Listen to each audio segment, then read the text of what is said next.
ಮಠದಿಂದ ಸ್ಪಷ್ಟನೆ ಅನ್ನೋದು ಎಲ್ಲರಿಗೂ ಸ್ಪಷ್ಟ ಆಗಿರುವಂಥ ವಿಷಯ ಅದು. ಯಾಕಂದರೆ 12ನೇ ಶತಮಾನದಲ್ಲಿ ವಿಶ್ವಗುರು ಬಸವಣ್ಣನವರು ಸಮಾಜದಲ್ಲಿ ಸಮಾನತೆಯನ್ನು ತರುವುದಕ್ಕಾಗಿ, ಸಮಾಜದಲ್ಲಿರುವಂಥ ಜನರ ಆಚರಣೆಗಳಲ್ಲಿ ಬದಲಾವಣೆಯನ್ನು ತರುವುದಕ್ಕಾಗಿ, ಸಮಾಜದಲ್ಲಿರುವಂಥ ಶೋಷಣೆಯನ್ನು ತಪ್ಪಿಸೋದಕ್ಕಾಗಿ ಮತ್ತು ಅಂಧಶ್ರದ್ಧೆ ಮೂಢನಂಬಿಕೆಗಳನ್ನು ನಿವಾರಣೆ ಮಾಡೋದಕ್ಕಾಗಿ ಒಂದು ಸಂಘಟನೆಯನ್ನು ಮಾಡಿದರು. ಒಂದು ಹೊಸ ಧರ್ಮವನ್ನು ಸ್ಥಾಪನೆ ಮಾಡಿದರು. ಆ ಧರ್ಮವೇ ಲಿಂಗಾಯತ ಧರ್ಮ.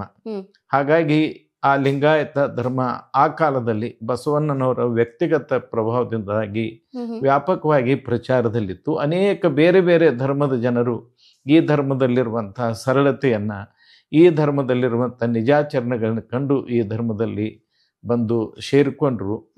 ಆಮೇಲೆ ಆಂಧ್ರ ಪ್ರದೇಶ, ತಮಿಳುನಾಡಿನಲ್ಲಿರುವಂಥ ವೀರಶೈವರು ಕೂಡ ಈ ಧರ್ಮದಲ್ಲಿ ಸೇರಿಕೊಂಡು ವೀರಶೈವರು ತಮ್ಮದೇ ಆಗಿರುವಂಥ ಪ್ರತ್ಯೇಕವಾಗಿರುವಂಥ ಪಂಥವನ್ನು ಲಿಂಗಾಯತ ಧರ್ಮದಲ್ಲಿ ಉಳಿಸಿಕೊಂಡಿರೋದನ್ನು ಇವತ್ತು ನಾವು ನೋಡ್ತಾ ಇದ್ದೇವೆ. ಹಿಂದೂ ಅನ್ನುವಂಥದ್ದು ಒಂದು ಧರ್ಮ ಅಲ್ಲ, ಅದೊಂದು ಜೀವನ ಮಾರ್ಗ.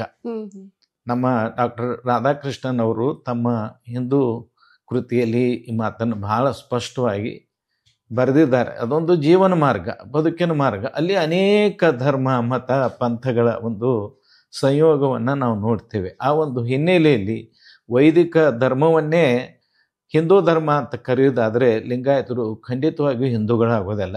ಯಾಕಂದರೆ ವೈದಿಕ ಧರ್ಮದ ಅನೇಕ ಆಚರಣೆಗಳನ್ನು ವಿರೋಧಿಸುವಂಥ ಧರ್ಮ ಲಿಂಗಾಯತ ಧರ್ಮ. ಹಾಗಾಗಿ ಇದೊಂದು ಅವೈದಿಕ ಧರ್ಮ.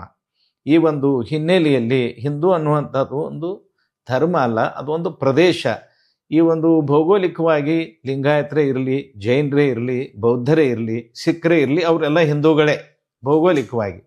ಧಾರ್ಮಿಕವಾಗಿ ನಾವು ನೋಡಿದರೆ ವೈದಿಕ ಧರ್ಮವನ್ನೇ ಹಿಂದೂ ಧರ್ಮ ಅಂತ ಕರೆಯೋದ್ರಿಂದ ನಾವು ವೈದಿಕ ಧರ್ಮದವರಾಗೋದಿಲ್ಲ. ಯಾಕಂದರೆ ವೈದಿಕ ಕರ್ಮಕಾಂಡವನ್ನು ವಿರೋಧಿಸಿದಂಥವರು ಬಸವಾದಿ ಶಿವಶರಣರು, ವೈದಿಕ ಆಚರಣೆಗಳನ್ನು ವಿರೋಧಿಸಿದಂಥವರು ಬಸವಾದಿ ಶಿವಶರಣರು. ಆ ಒಂದು ಹಿನ್ನೆಲೆಯಲ್ಲಿ ಇದೊಂದು ಅವೈದಿಕವಾಗಿರುವಂಥ ಧರ್ಮ ಲಿಂಗಾಯತ ಧರ್ಮ. ಇದೊಂದು ಸ್ವತಂತ್ರ ಧರ್ಮ. ಇದಕ್ಕೆ ಪ್ರತ್ಯೇಕವಾಗಿರುವಂಥ ಒಂದು ಅಸ್ತಿತ್ವ ಇದೆ ಅಂತೇಳಿ ಹೇಳ್ಬೋದು.